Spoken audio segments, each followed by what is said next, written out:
Determine the empirical formula of an iron oxide which has 69.9% iron and 30.1% dioxygen by mass.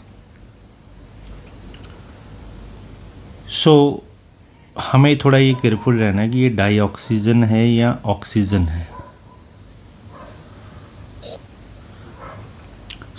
इसका हम क्या करेंगे empirical formula कैसे.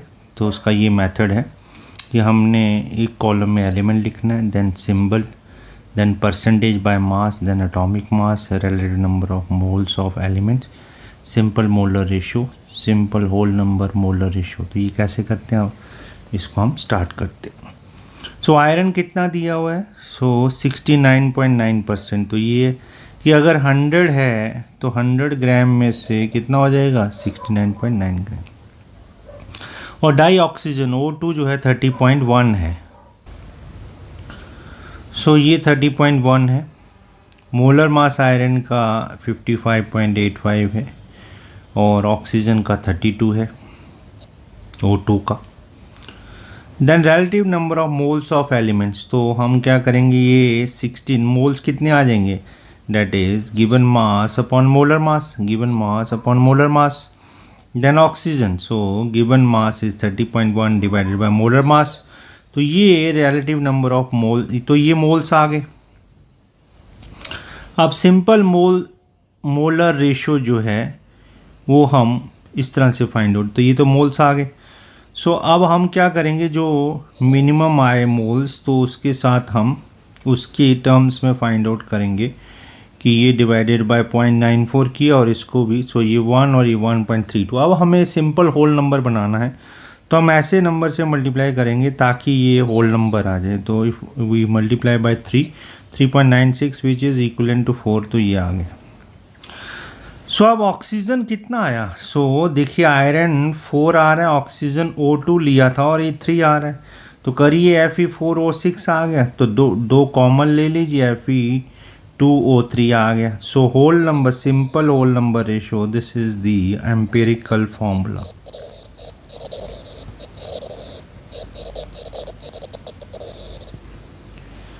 Right. अब इसी तरह से एक और क्वेश्चन है जिसमें आयरन इतना परसेंटेज देख रखा है और सिंगल ऑक्सीजन एटम जो है 30.1% दे रखा है. तो अब हम क्या करेंगे, तो वेरिएशन कहाँ से आया कि जो हमने यहाँ 32 लिया था अब हम यहाँ 16 ले रहे हैं क्योंकि सिंगल एटम दे रखा है O. अब इसी तरह से ये होल नंबर, ये मोल्स निकालेंगे, mass upon molar mass, mass upon molar mass. तो ये आया, ये 1.25 आया, ये 1.88 आया. अब क्या करेंगे, ये स्मॉलर आया तो इससे डिवाइड किया और 1.88 डिवाइडेड बाय 1.25. इट कम्स 1 और ये आया 1.505. अब इसको अगर होल नंबर बनाना है तो अगर मैं 2 से करता हूँ तो अराउंड इक्वलेंट टू 3 आ जाएगा और ये 2 आ जाएगा.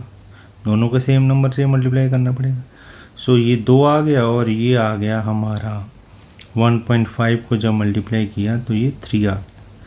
तो एम्पिरिकल फार्मूला क्या हो जाएगा, तो आयरन 2 है और ऑक्सीजन 3 है, Fe2O3. नेक्स्ट क्वेश्चन देखें कि ये कार्बन प्लस ऑक्सीजन कंबशन तो CO2. तो ज़रा स्टाइकोमेट्री देखेंगे, ये 12 ग्राम हो जाएगा, ये 32 और 44. तो ये जब भी कार्बन बर्न करेगा, अगर ये इक्वेशन बनती है तो हमें हमेशा ये स्टाइकोमेट्री फॉलो करनी पड़ेगी. राइट. तो CO2 बनाने के लिए ये कितना आ जाएगा, 44 ग्राम CO2 बनेगी. सेकंड कहता है कि 1 mole of carbon is burned in 16 gram of dioxygen. अब 16 ग्राम तो मतलब ये अगर ये 12 कार्बन के साथ हमेशा 32 ग्राम चाहिए, इसका मतलब ये लिमिटिंग हो जाएगा. तो अब जो भी बनेगा ऑक्सीजन जो कम है उसके अकॉर्डिंग ही बनेगा, जो जल्दी ख़त्म हो जाएगा. 12 ग्राम कार्बन जो है 32 ऑक्सीजन से करेगा. इसका मतलब 32 gram of oxygen gives you 44 of CO2. 1 ग्राम जो है वो ऑक्सीजन इतना देगा CO2, तो 16 ग्राम इतना दे देगा. Dioxygen is the limiting reason. Third इसी तरह से कह रहा है कि 16 अगर है तो फिर से वही सेम आंसर आएगा क्योंकि लिमिटिंग है ही। नेक्स्ट है calculate the mass of sodium acetate required to make 500 millilitre of 0.375 molar aqua solution, जबकि मोलर मास ये है सोडियम एसीटेट का। तो हमें मालूम है कि molarity is the number of moles per litre of solution. तो ये मास कितना आ जाएगा, molarity into molar mass into volume, और ये 1000 इधर आ जाएगा। अब वैल्यू पुट कर दीजिए, ये मोलैरिटी है, ये मोलर मास गिवन है, वॉल्यूम 500 है और डिवाइडेड बाय 1000 करेंगे तो ये लीटर्स में आ जाएगा। So this is the mass. Calculate the concentration of nitric acid in mole per litre in a sample which has a density 1.41 gram per litre and the mass percent of nitric acid in it being 69%। Molarity ये आ गया, density given है, मास percent in HNO3 का कितना है 69%। तो 69% means 100 gram of it solution में 69 ग्राम HNO3 है।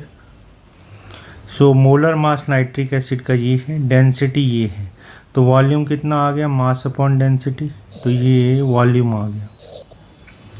अब मोलैरिटी क्या होता है, ये मोल्स आ गए, 69 गिवन मास, ये मोलर मास, तो ये वॉल्यूम कितना दिया हुआ है, सो 100 बाय 140 1.41 ये ऊपर चला जाएगा। सो डिवाइडेड बाय 1000, तो 1000 ये किया डिवाइड तो ये ऊपर आ गया। So this much molarity. Then how much copper can be obtain from 100 gram of copper sulphate. Molar mass of copper sulphate ये इतना आ गया। अब इतने ग्राम में कॉपर कितना है 63.54, 1 ग्राम में इतना, तो कह रहा है 100 ग्राम में कितना हो जाएगा, तो इस इंटू 100, तो दिस मच कॉपर।